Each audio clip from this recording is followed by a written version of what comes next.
সালামু আলাইকুম ওয়া রাহমাতুল্লাহ। বিডি মেজারমেন্টের একটি নতুন টিউটোরিয়ালে আপনাদেরকে স্বাগতম। আমাদের আজকের টিউটোরিয়ালটা আমাদের একজন ভিউয়ারের রিকোয়েস্টের উপরে, উনি অনেকবার আমাদেরকে রিকোয়েস্ট করছেন একটা বিষয় প্রসঙ্গে। আসলে বিভিন্ন ব্যস্ততার কারণে অনেক সময় দেখা গেছে যে সঠিক সময়ে এইসব এই কমেন্টগুলোর রিপ্লাই দেওয়া যায় না, এই জন্য আসলে দুঃখিত। উনি একাধিকবার এই বিষয়টা একটু জানতে চেয়েছেন। উনি লিখছেন এভাবে, স্যার আমার একটা বিষয় সমস্যা, হোয়াইট বোর্ডের মাধ্যমে একটু সমাধান চাই। প্রশ্ন হলো, আমি 84% জমি, হিস্সা হলো 1 আনা 2 কড়া 2 ক্রান্তি। আপনার কাছে স্যার আমাকে আমার অনুরোধ, যদি সরল অঙ্কে হোয়াইট বোর্ডের মাধ্যমে বুঝিয়ে দিতেন তাহলে উপকৃত হতাম। আমি আগেও ভিডিও দেখেছি, কিন্তু আমাদের এই হিস্সাতে তিল না থাকায় সরল অঙ্ক করে মিলাতে পারছি না। দয়া করে উপরোক্ত বিষয়টা হোয়াইট বোর্ডের মাধ্যমে সরল অঙ্ক বুঝিয়ে দিলে উপকৃত হব। আমরা এই বিষয়টা আসলে একাধিক ভিডিওতে আছে। হয়তো উনার যেই স্পেসিফিক 84% উনার যেই হিস্সাগুলি, এগুলি হয়তো এরকম, এটা ধরে নাই। কিন্তু সামগ্রিকভাবে এই ধরনের অঙ্ক করার জন্য যে ভিডিওগুলো আমাদের একাধিক ভিডিওতে আছে। অনেকে ওখান থেকে ধরে পাঠ উদ্ধার করতে পারে, আবার অনেকে ওখান থেকে ধরে পাঠ উদ্ধার করতে পারে না। এইজন্য স্পেসিফিক কারো কোনো সমস্যা হলেও আমরা ওগুলিও সমাধান করে দেওয়ার চেষ্টা করি। কিন্তু আসলে সময় মতো অনেক সময় রিপ্লাই দিতে পারি না, এইজন্য দুঃখিত। চলুন উনার এই বিষয়টা আজকে আমরা একটু হোয়াইট বোর্ডের মাধ্যমে দেখে আসি যে এই বিষয়ের হিস্সাটা কিভাবে বন্টন হয়ে উনি কত শতাংশ জমির মালিক হবে। এখানে বিষয়টা হলো, একটা ফর্সায় বা একটা খতিয়ানে মোট জমি আছে 84%। মোট জমি হলো 84%। যেই কোনো এক ব্যক্তির হিস্সা, যেই কোনো এক ব্যক্তি মালিক হইল 1 আনা 2 কড়া 2 ক্রান্তি। 1 আনা 2 কড়া 2 ক্রান্তি। এই 1 আনা 2 কড়া 2 ক্রান্তি ধরে টোটাল 84% জমি থেকে ওই হিস্সাওয়ালা, অর্থাৎ যারে মালিক, এখানে যে কোনো একটা ব্যক্তির নাম হবে, উনি কতটুকু সম্পত্তি পাবে এই কথাটা একটু বের করা দরকার।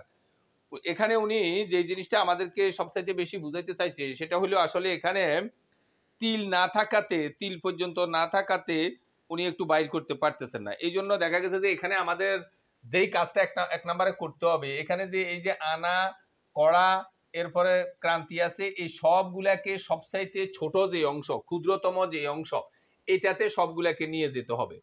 এখানে আমাদের 1 আনা 2 কড়া 2 ক্রান্তি, সবগুলাকে আমি প্রথমে ক্রান্তি বানাবো। তো এটা বানানোর একটু সহজ পদ্ধতি হলো, যেহেতু 1 আনা, 1 এর যদি আপনি 20 দ্বারা গুণ করেন তাহলে এটা গন্ডা হবে, গন্ডা হইল। এখন আমাদের এখানে দেখেন গন্ডা নাই, যার কারণে এই গন্ডাটাকে এখন আমি কড়াই নেব। তা আমরা জানি যে 4 কড়াই 1 গন্ডা, এই জন্য এটাকে আমরা এখন 4 দ্বারা গুণ করব। এখন আমাদের কড়া হইল এই পর্যন্ত। এখন 1 আনাটা কড়া হইল, এখন আরো আছে 2 কড়া, এই জন্য এই সময় আপনি 2 কড়াটা এইভাবে যোগ করে নেবেন। নিলাম 2 কড়া যোগ করে, এই পর্যন্ত আমার অংশটা কড়া হয়ে গেল। কিন্তু আমি তো এটারে কড়ায় রাখবো না, এরপরে এটাকে ক্রান্তিতে নিয়ে যাব। আমরা জানি যে 3 ক্রান্তিতে 1 কড়া, এই জন্য আমরা এখন পুরাটারে 3 দিয়ে গুণ দেব। হ্যাঁ, অনেকে ব্র্যাকেট ব্যবহার করেন, এগুলো আমাদের সাধারণ সরল নিয়মের ঊর্ধ্বে উঠি। এই ক্ষেত্রে কাজটা করা যায় একটু সহজের জন্য। কোনো প্রকার ব্র্যাকেট, কোনো প্রকার কিছু না ব্যবহার করে আপনি এইভাবে কাজ করতে পারবেন, কোনো অসুবিধা নাই। আমাদের কাজটা হয়ে গেলে হলো এই। এরপরে আরো আছে 2 ক্রান্তি, এই সময় আপনি 2 ক্রান্তিটা যোগ করেন। এটারে সাধারণ সরল নিয়মের ঊর্ধ্বে উঠে যখন আপনি এই কাজটা শেষ দিবেন, সাধারণ সরল কবে আপনাকে প্রথমে গুণগুলা করিয়েন, পরে আপনি যোগ করিয়েন। আমরা এটা করব না, গুণ এটা শেষ হলে যোগটা করব, যোগটা শেষ হলে গুণ করব, গুণ শেষ হলে যোগ করব। এরকম যেভাবে চিহ্ন দিয়ে সাজাইছি, এই মাথা থেকে এই মাথা পর্যন্ত যখন এইভাবে আমরা কাজটা করে শেষ দেব, তখন আমাদের দেখা গেছে যে কাজ এটা হয়ে যাবে, আমাদের উল্লেখযোগ্য কোনো অসুবিধা নেই। তো এখানে দেখেন 20 একে 20। এখন এরপরে আবার 4 দ্বারা গুণ দিতে হবে, তাহলে 4 20 হইল 80। 80-র সাথে এখন আপনি 2 যোগ করেন তাহলে 82। এখন 82-কে 3 দ্বারা গুণ করবেন। 82-কে যখন 3 দ্বারা গুণ করবেন তখন দেখবেন 246। আর 246-এর সাথে আপনি যখন 2 যোগ করবেন 200, 4 10 8 48। এখন 248 এটা কি হইল?